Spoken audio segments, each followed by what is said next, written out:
You ask Tiger to solve. This deals with linear equations with one unknown. The final result is x equals 7/4. Let's solve it step by step. Group all x terms on the left side of the equation. Subtract 4x from both sides. Group like terms.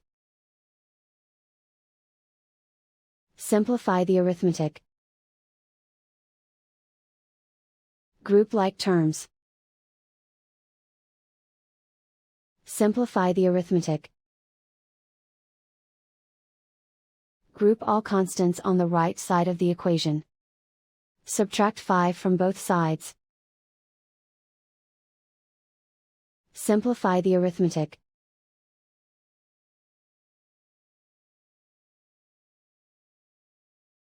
Isolate the x. Divide both sides by 4.